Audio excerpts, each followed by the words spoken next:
नमस्कार, स्वागत है आपका। मैं हूं आपके साथ पराग गुप्ता। आप देख रहे हैं प्रदेश का सबसे भरोसेमंद news channel India news Uttar Pradesh Uttarakhand. Bulletin में आज की बड़ी बहस में हम चर्चा करेंगे यूपी निकाय चुनाव में मुसलमान प्रत्याशियों की भूमिका पर।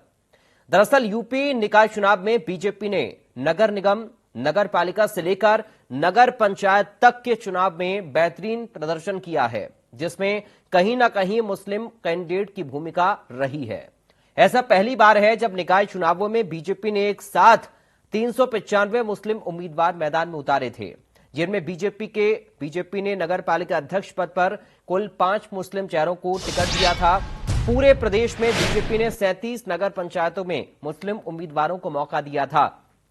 इनमें से अब तक 5 ने जीत हासिल कर ली है। बात मुरादाबाद मंडल की करें तो यहां बीजेपी के 2 मुस्लिम प्रत्याशियों को नगर पंचायत अध्यक्ष पद पर जीत मिली है। मुरादाबाद की भोजपुर धर्मपुर नगर पंचायत अध्यक्ष पद पर बीजेपी की फरखंदा जंबी ने जीत हासिल की है। उधर संभल की सिरसी नगर पंचायत पर बीजेपी के कौसर अब्बास ने जीत हासिल की है। इन दोनों मुस्लिम बहुल सीटों पर बीजेपी पहली बार जीती है। इससे बीजेपी को अपना मुस्लिम कार्ड आगे भी चलने की उम्मीद जग गई है। बीजेपी ने मुरादाबाद मंडल में 3 नगर पालिका और 13 नगर पंचायतों में मुस्लिम प्रत्याशी खड़े किए थे। दूसरी ओर गोरखपुर नगर निगम से बीजेपी की पार्षद प्रत्याशी हकीकुन निशा ने चुनाव में विजय पताका लहराया है। उधर अमेठी से वार्ड पार्षद के लिए बीजेपी के टिकट पर जैबा खातून चुनाव लड़ रही थी। यहां से जैबा खातून भी चुनाव जीत गई हैं। वहीं नगर पंचायत सिवाल खास के वार्ड नंबर 5 से बीजेपी के मुस्लिम प्रत्याशी शहजाद विजयी हुए हैं। इन्होंने 15 वोटों से चुनाव जीता। नगर पंचायत सिवाल खास के वार्ड 3 से बीजेपी प्रत्याशी रुखसाना भी चुनाव में विजयी रही। उन्होंने ये चुनाव 317 वोटों से जीता है। उधर गोपामऊ हरदोई नगर पंचायत अध्यक्ष पर वली मोहम्मद, चिलकाना सहारनपुर नगर पंचायत अध्यक्ष फूल बानो, सिरसी संभल नगर पंचायत अध्यक्ष कौसर अब्बास, धौरा टांडा बरेली नगर पंचायत अध्यक्ष नदीमुल हसन व भोजपुर मुरादाबाद नगर पंचायत अध्यक्ष फरखंदा जबी जीत हासिल कर बीजेपी का झंडा बुलंद करते हुए नजर आए हैं। तो ये वो नाम हैं, वो चेहरे हैं जिन्होंने भारतीय जनता पार्टी के टिकट पर जीत हासिल की है।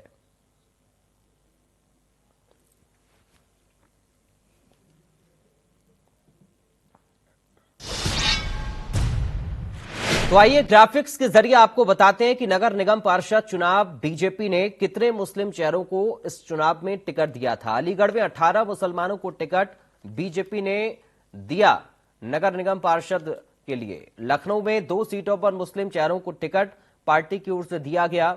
उसके बाद हुसैनाबाद से लुबना अली खान ने जीत हासिल की है बीजेपी के टिकट पर। बरेली में 80 में से 9 सीटों पर मुस्लिम चेहरों को पार्षद का टिकट दिया गया। तो ये बीजेपी के वो प्रत्याशी जो कि मैदान में उतरे। कानपुर में 10 सीटों पर मुस्लिम चेहरों को पार्टी ने टिकट दिया था। वाराणसी में भी 3 मुस्लिम चेहरों को पार्टी ने टिकट दिया था। ये अलग अलग जगह का आंकड़ा आपको बता रहे हैं कि आखिर कहां कितने प्रत्याशी। गोरखपुर में भी बीजेपी ने 1 मुस्लिम कैंडिडेट को टिकट दिया था। तो ये ग्राफिक के जरिए आंकड़ा हमने आपको बताया कि आखिर कहां पर कितने प्रत्याशी उतारे हैं भारतीय जनता पार्टी ने। मुस्लिम कैंडिडेट कहां कहां पर उतारे और कहां पर किस तरह से जीत उनको हासिल हुई है।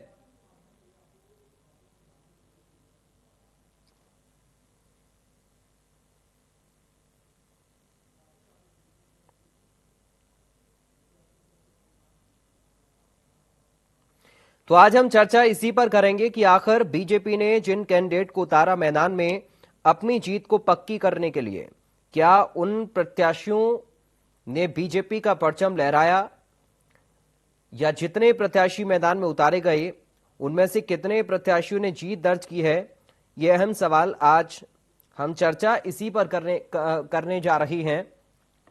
निकाय चुनाव में मुस्लिम बहुल सीटों पर बीजेपी कि कैंडिडेट की क्या जीत हुई है, कितने नगर पंचायत अध्यक्ष बने हैं या कितने पार्षद बने हैं, कितने कैंडिडेट ने जीत दर्ज की है, आज चर्चा इसी पर हम करेंगे।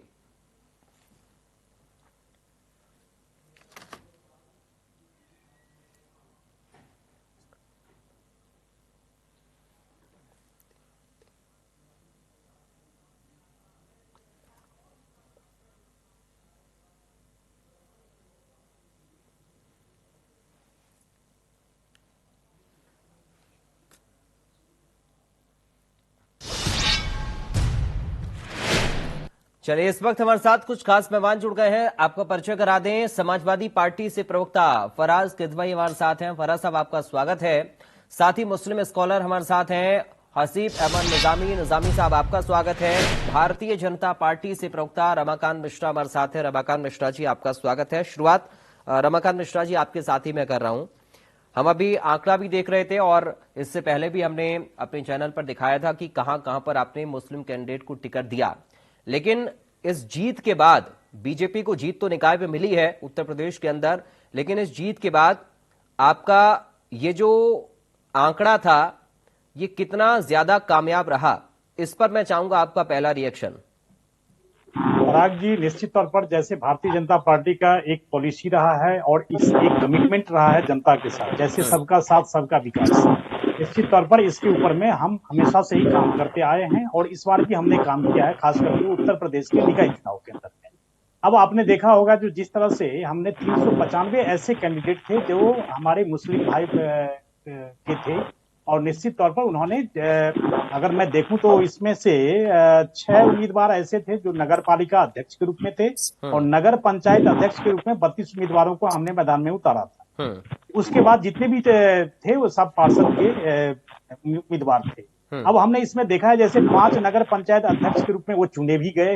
तो निश्चित तौर पर एक ऐसा एक सामूहिक जो उम्मीदवारी हम लोगों ने तय कर रखी थी, निश्चित तौर पर सबका एक तरह से कंट्रीब्यूशन रहा इस जीत के अंदर में, क्योंकि जिस तरह से 2017 में हमने निकाय चुनाव में जो अपनी जीत दिखाई थी, वो निश्चित तौर पर हमें लगता है जनता ने उस चीज के ऊपर में और मोहर लगाते हुए और आशीर्वाद देते हुए, जिस तरह से उन्होंने नगर निगम के अंदर में हो, नगर पालिका के अंदर में हो, नगर पंचायत के अंदर में हो, आपने देखा होगा जो कि पिछले बार का जो जीत था उसमें बहुत ही ज्यादा इजाफा, बहुत ही ज्यादा इसमें सरप्लस होकर के फिर आई है सीटें। निश्चित तौर पर ये जनता का आशीर्वाद दिखाता है, कहीं ना कहीं हमने काम किया है, कहीं ना कहीं हम सामूहिक प्रयास के साथ उत्तर प्रदेश को एक बेहतर स्थिति में लाने की कोशिश की है, चाहे वो नगर निगम के अंदर में हो, नगर पालिका के अंदर में हो या ग्रामीण क्षेत्रों में हो, चाहे शहरी क्षेत्रों में। ये सारा चीज हमें दिखाता है जो एक सामूहिक प्रयास, सामूहिक प्रयत्न हमारा भारतीय जनता पार्टी का रहा है और इसमें हमें जनता का जो आशीर्वाद मिले हैं, हम उसकी अपेक्षाओं के ऊपर में खरे उतरेंगे और आगे भी निश्चित तौर पर इसी तरह की रणनीति हम बनाने की कोशिश करेंगे। चलिए निजामी साहब, ये सबका साथ सबका विकास सबका विश्वास की जीत है क्या बीजेपी के जो मुस्लिम कैंडिडेट जीते हैं जिन सीटों पर?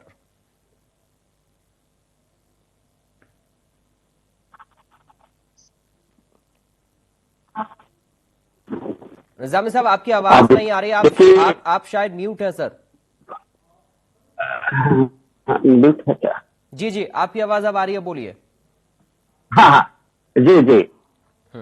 देखिए, मैं ये तो नहीं कह सकता कि ये भारतीय जनता पार्टी ने जो नगर निकाय चुनाव में ये जो निर्णय लिया है अचानक, ये अच्छा निर्णय इनका था। स्वागत तो मैंने पहले भी किया था कि अगर बीजेपी टिकट दे रही है तो इसका हम स्वागत करते हैं जी। हम थोड़ा सा आपको बैक में लेके चलेंगे। मैं फूलपुर इलाहाबाद का रहने वाला हूं जो प्रयागराज हो गया है अब जी। मैंने जब होश संभाला है तो मैंने अपने घर के छत पर भारतीय जनसंघ का पीला वाला झंडा देखा है जिसमें दिया बना हुआ था। और मैंने ये भी देखा है कि भारतीय जब भी जनसंघ खड़ी होती थी तो हमारे क्षेत्र के जो व्यापारी वर्ग है सिर्फ वो वोट देते थे और कुछ सवर्ण लोग वोट देते थे। बच्चे लोग वोट देना तो बड़ी दूर की बात है, इसको कहने में भी कतराते थे कि हम जनसंघ को वोट देंगे।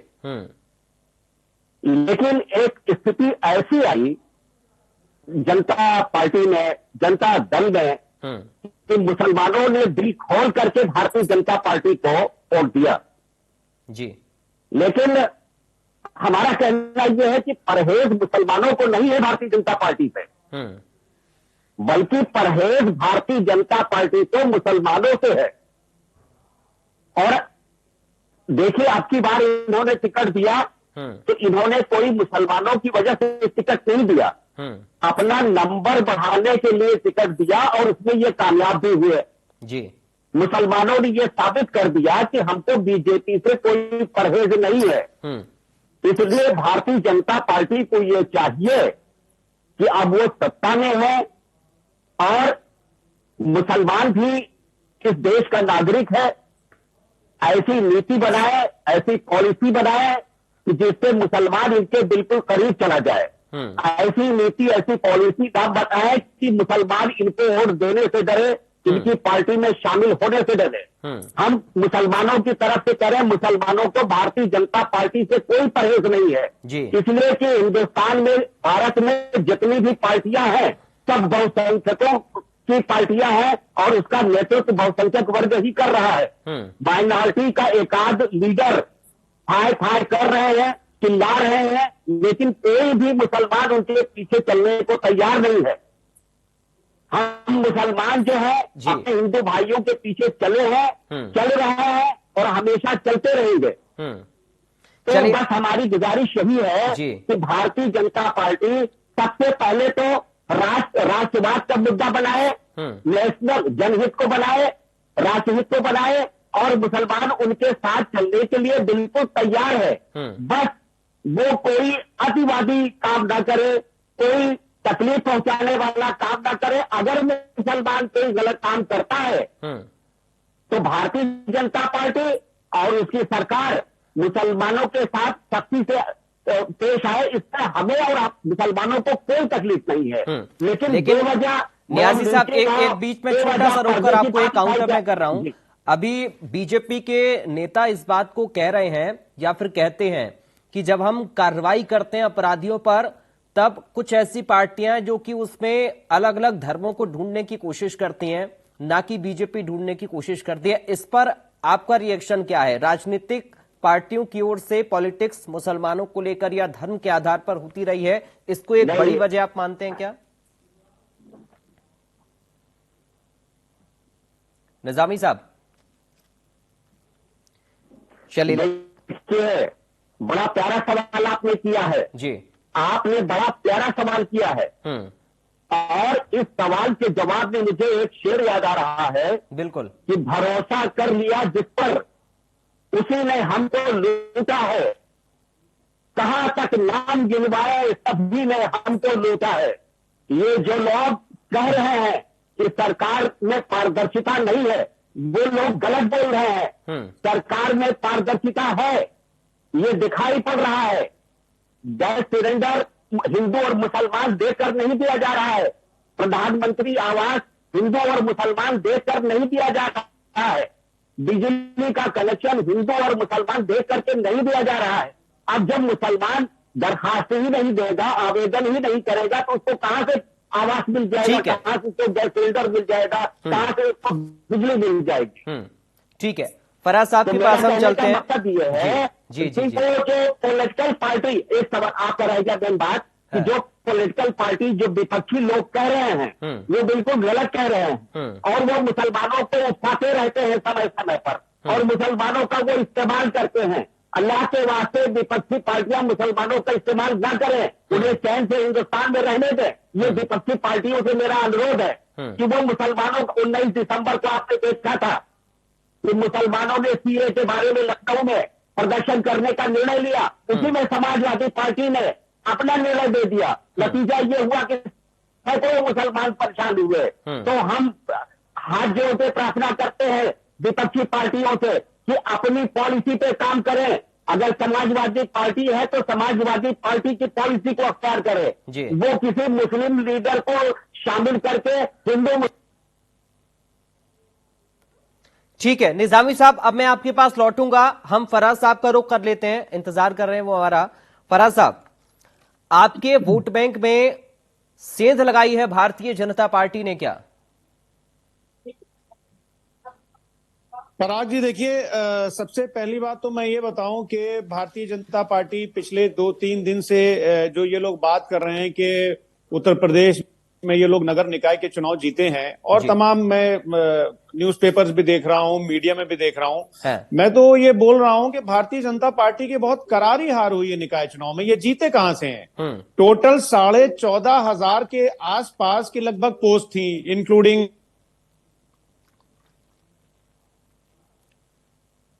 बोलिए बोलिए फराज साहब, सुन रहे हैं आप? हाँ, जी, मुझे जी, आवाज बोलिए। आ रही है? हाँ, मेरी आपकी आवाज आ रही है आपको? आ रही है सर, जी जी जी जी। तो मैं ये बोल रहा हूं कि भारतीय जनता पार्टी जो है वो जीती नहीं, वो हारी है। क्योंकि 14,500 की जो टोटल पोजीशन थी, जो पोस्ट थी, इंक्लूडिंग मेयर्स, नगर पालिका परिषद chairman, Nagar panchayat chairman and corporators, उसमें एक बहुत लीडिंग इंग्लिश का अखबार है जिसने फिगर दी है कि 3,849 सीटों पर ये जीते हैं, जो कि होता है 26%। तो 26% अगर भारतीय जनता पार्टी सीट जीती है और लगभग 74% हारी है, तो जीते कहां से? ये हारे हैं। दूसरी बात मैं ये बोल रहा हूं कि देखिए, अभी जो नगर निकाय के चुनाव हुए हैं, इसमें ये 28%, ये 26% पे जीते जरूर हैं, लेकिन लोकतंत्र हारा है। और लोकतंत्र क्यों हारा है मैं आपको बता रहा हूं कि बाबा साहब डॉक्टर भीमराव अंबेडकर ने भारत के नागरिकों को अंडर आर्टिकल 326 ये कॉन्स्टिट्यूशनल राइट दिया है कि वो अपना वोट कास्ट करें। आप अपनी तरफ से सर्वे करा लीजिए कि जहां पर समाजवादी पार्टी या अपोजिशन के किसी मोहल्ले में 250 वोट थे, वहां 50 वोट, वहां पर 50 नाम गायब थे। जहां पे 1,000 की पॉपुलेशन थी, उसमें समाजवादी पार्टी के अगर 800 वोटर थे तो उसमें 150 वोट गायब थे। जो कैंडिडेट्स लड़ रहे थे, चाहे कॉर्पोरेटर्स का लड़ रहे हो, चाहे नगर पालिका परिषद का लड़ रहे हो, चाहे चेयरमैन का लड़ रहे हो, आपने देखा कि सीनियर पुलिस ऑफिशियल किस तरह से गंदी गंदी गालियां देकर के उनको डिमोरलाइज करने का काम कर रहे थे। Point number 1। पॉइंट नंबर 2, अभी जो आप मुसलमानों की बात कर रहे थे, देखिए भारतीय जनता पार्टी का चाल चरित्र और चेहरा किसी से छुपा नहीं है। क्या प्रवेश वर्मा ने जो दिल्ली, जो इनके माननीय सांसद जी हैं, उन्होंने जो स्टेटमेंट दिया था कि शाहीन बाग से उठ करके लोग आएंगे और आपके घर में बच्चियों के साथ, मैं नाम भी नहीं लूंगा उस चीज का, कि गलत काम करेंगे। प्रज्ञा ठाकुर बोलती हैं कि अपनी छुरियां तेज कर लो, वगैरह वगैरह। तो मैं ये बोल रहा हूं कि भारतीय जनता पार्टी जो है, इसकी जो पॉलिसीज हैं, ये तो जन विरोधी हैं। ये किसी एक कास्ट, किसी एक रिलीजन के विरोधी नहीं है। ये तो हिंदू, मुसलमान, सिख, ईसाई सबके विरोधी हैं। पराग जी, मैं 1 सेकंड में, बस 30 सेकंड में अपनी बात खत्म करूंगा, और मैं पूरी जिम्मेदारी से बोल रहा हूं कि ऐसा क्यों है। देखिए, जो इन्फ्लेशन हमारा होता है, जो हमारी महंगाई है, उसमें अगर फूड एंड बेवरेजेस का आप सीपीआई इंडेक्स में अगर कंट्रीब्यूशन देखिएगा तो करीब करीब 46-47% है। अभी जो लास्ट सीपीआई की रिपोर्ट आई है, उसमें अगर आप देखिए तो जो चावल है, नॉन पीडीएस राइस, उसका इन्फ्लेशन 12% है। चलिए फराज साहब, मैं थोड़ा सा आपको यहीं रोकते हुए सर, क्योंकि समय भी कम बचा है, थोड़ा सा आपको यहीं रोकते हुए एक सवाल और आपसे मैं पूछ रहा हूं। अभी आपके सामने ही निजामी साहब ने कहा कि जो योजनाएं सरकार की हैं वो तो हर धर्म के, हर वर्ग के लोगों को मिल रही है ना, तो फिर इसमें कहां बीजेपी पारदर्शी नहीं है? ये तो खुद निजामी साहब आपके साथ बैठकर मुस्लिम स्कॉलर कह रहे हैं। और दूसरा, आपने ये भी कहा कि बीजेपी हारी है बल्कि जीती नहीं है। तो आप लोग लगातार ये कहते रहे कि नगर निगम में बड़ा भ्रष्टाचार भारतीय जनता पार्टी ने कर दिया, लेकिन उसके बाद 17 निगम जीत जाना, क्या अभी भी इसमें आपको बीजेपी की हार नजर आती है? इसके पीछे के कारण आपको क्या लगते हैं, आपकी हार के या फिर बीजेपी की जीत के? इन पर आप शायद अगर विचार करें तो आपको नहीं लगता कि बेहतर होगा? पराग जी, मैं तो मान ही नहीं रहा हूं कि बीजेपी जीती है। मैं तो आंकड़ा दे रहा हूं कि 26% सीटों पर ये जीते हैं। ठीक है, और चलिए, मतलब 2/3 ये हारे हैं। और इसलिए हारे हैं कि आप देखिए, लखनऊ नगर निगम में आप अपनी रिपोर्ट निकाल लीजिएगा कि इनका जो टोटल बजट था, क्या वो पूरा बजट यूटिलाइज हुआ है? तो कम से कम इस पर तो मंथन कर ही सकते हैं ना कि सर आपके मेयर क्यों नहीं बन पाए। और पराग जी, मैं गारंटी के साथ बोलता हूं, मुझे 20 सेकंड और दे दिए, कि अगर पोलिंग के 2 दिन पहले बारिश हो जाती तो इनका जो विकास का काम है वो जनता के सामने आ जाता। पहली बात। अब भगवान भरोसे तो नहीं रह सकते ना सर, आप लोगों को भी तो ग्राउंड पर उतरना पड़ेगा। ऐसे थोड़ी ना होता है बारिश के भरोसे आप बैठे रहेंगे। चलिए, मैं चूंकि समय कम है, मैं आऊंगा आपके पास फराज साहब। मैं एक रिएक्शन पहले मिश्रा जी का इस पर ले लूं। रमाकांत मिश्रा जी, आप जवाब दीजिएगा फराज साहब की बात का। निजामी साहब ने 2 बातें बड़ी अहम कही। शुरुआत में उन्होंने यह भी कहा कि पारदर्शी सारी चीजें हो, बीजेपी के साथ मुसलमान हैं, इस बात को बीजेपी स्वीकार कर ले, चूंकि हम तो उनके साथ हैं। दूसरा, उन्होंने विपक्ष पर भी निशाना साधा। उन्होंने ये भी कहा कि मुसलमानों के ऊपर पॉलिटिक्स कम से कम बंद होनी चाहिए, ये पार्टियों को सबक मिलना चाहिए। अब इन दोनों पर कैसे आप रिएक्शन देंगे, बहुत संक्षेप में? पराग जी, एक चीज तो मैं आपको बिल्कुल स्पष्टता के साथ कहूंगा और बड़ी जिम्मेदारी के साथ कहूंगा, जो कि हमने कभी नहीं कहा जो कि मुसलमान हमारे साथ नहीं जी, मुस्लिम भाई भी हमारे साथ हैं और निश्चित तौर पर देश के विकास के अंदर में उनका योगदान पहले भी रहा है और अब जो रही है, अब भी रहा है, उसमें कहीं कोई दो मत नहीं। हम तो मानने के लिए तैयार है, लेकिन विपक्ष जिस तरह से नैरेटिव सेट करने की कोशिश कर रहा है, मुझे लगता है वो कहीं ना कहीं वो उस चीज में जाकर के वो असफल हो रहे हैं, क्योंकि इस तरह का जो बयान है, निश्चित तौर पर मैं इनका स्वागत करता हूं। दूसरी बात, अभी फराज साहब कह रहे थे, हमारे सपा के मित्र कह रहे थे, जो कि प्रवेश वर्मा जी के कमेंट्स को कह रहे थे। मैं कह रहा हूं, इन्हीं के राष्ट्रीय अध्यक्ष स्वर्गीय श्री मुलायम सिंह जी ने क्या कहा था, बच्चे हैं गलतियां हो जाती है, या बच्चे हैं गलतियां। सर, ये हर पार्टी में आपको मिलेंगे ऐसे लोग। मैं किसी के ऊपर निशाना नहीं साध रहा, किसी को मैं कोट नहीं कर रहा हूं, लेकिन जहां तक हम चूंकि खबरों में पढ़ते हैं, हम लगातार चर्चा करते हैं, तो हर पार्टी में ऐसे व्यक्ति हैं। आपकी पार्टी में भी हैं, उनकी पार्टी में भी हैं, या किसी और पार्टी का उठाकर देखिए उसमें भी हैं। पराग जी, उसके बाद मैं 10 सेकंड लूंगा, ज्यादा समय नहीं लूंगा। अब देखिए, कह रहे हैं जो कि ये निकाय चुनाव में हमारी जीत नहीं हुई है। मैं कह रहा हूं इनका, जैसे पहले इन्होंने 2017 के अंदर में हमने देखा तो किस तरह से मात्र बीएसपी ने 2 सीटें जीती थी, उसके बाद जो नगर निगम था वो भाजपा के हाथ में था। इस बार 17 के 17 आप लेकिन वो कह रहे हैं ना, आप हारे हैं सर, आप जीते नहीं है। सर, मैं तो वही तो कह रहा हूं, जो कि ये 26 किस हिसाब से लगा रहे हैं, फिर जीत किसको कहते हैं? जीत मुझे लगता है समाजवादी पार्टी का। ठीक है, चलिए मैं बहुत जल्दी से निजामी साहब के पास चल रहा हूं, बहुत जल्दी से। निजामी साहब, आपने अपने पिछले वक्तव्य में ही कहा कि कम से कम कोई ऐसा काम सरकार ना करे, कोई ऐसा काम बीजेपी ना करे जिससे मुसलमानों को तकलीफ हो। आपने कुछ यही कहने की कोशिश की थी। तो इस पर मेरा सवाल यह है कि आपको लगता है कि कोई भी ऐसा फैसला या कोई भी ऐसा एक्शन सरकार ने लिया हो जो कि मुसलमानों के खिलाफ हो? बहुत जल्दी से निजामी साहब। नहीं, मेरी नजर में कोई बहुत ऐसे फैसले नहीं हैं। जो भी फैसले हो रहे हैं और जिसको मुसलमान ये समझ रहा है कि ये बीजेपी की फैसला है, दरअसल बहुत सारे फैसले ऐसे हैं जो न्यायालय के फैसले हैं, जिस पर ना हम कुछ कह सकते हैं न कोई मुसलमान कुछ कह सकता है जी। लेकिन मुसलमान जो है अछूत क्यों बना हुआ है भारतीय जनता पार्टी में, वो सांसद और विधायक का जब चुनाव आता है तो उसको टिकट आखिर क्यों नहीं देते? क्या भारत का नागरिक वो नहीं है जी? क्या 25 करोड़ की आबादी मुसलमानों की नहीं है? क्या हमारा देश में कोई योगदान नहीं है? आखिर मुसलमानों को क्यों नहीं सुनना चाहती बीजेपी? चलिए, मैं इसी पर जवाब मिश्रा जी से जाकर लूंगा। एक और छोटा सा रिएक्शन पहले फराज साहब से मैं ले लूं। फराज साहब, आपने सर ये मंथन करने की कोशिश की, चलिए आप कह रहे हैं बीजेपी हार गई, मान लिया हार गई, लेकिन आपने क्या ये समझने की कोशिश की कि कैसे हर जगह पर आपसे ज्यादा सीटें निर्दलियों की आ गई हैं? फराज साहब, देखिए पराग जी, 2 चीजें। पहले तो मैं हमारे जो भारतीय जनता पार्टी के प्रवक्ता हैं, हमारे भाई हैं, उनकी मैं इस बात का जवाब दे दूं जी कि इनके बिहार के भारतीय जनता पार्टी के एक एमएलए हैं अभी, क्योंकि आप मुस्लिम रिप्रेजेंटेशन की बात कर रहे हैं, उन्होंने बोला था कि मुस्लिम से वोटिंग राइट छीन लिए जाने चाहिए और मुस्लिम्स को सेकंड क्लास का सिटीजन बनाना चाहिए। तो क्या हरिवंश ठाकुर जो इनके बिहार के एमएलए हैं, हमारे जो रमाकांत मिश्रा जी हैं, क्या वो उनको पार्टी से निकालेंगे? मैं पहले चलिए बहुत जल्दी से जवाब ले लेता हूं, बहुत जल्दी से जवाब लेता हूं क्योंकि समय कम बचा। मिश्रा जी जवाब दीजिए इस बात का। और दूसरा, निजामी साहब ने झुका, जब विधानसभा और लोकसभा आएंगे तब भी क्या उतनी भागीदारी रहेगी? देखिए, मैं आपको बिल्कुल स्पष्टता के साथ कहना चाहूंगा, जो कि जैसे इस बार निकाय चुनाव के अंदर में 395 ऐसे हमारे मुस्लिम भाई थे जिनको उम्मीदवारी के लिए टिकट दिया।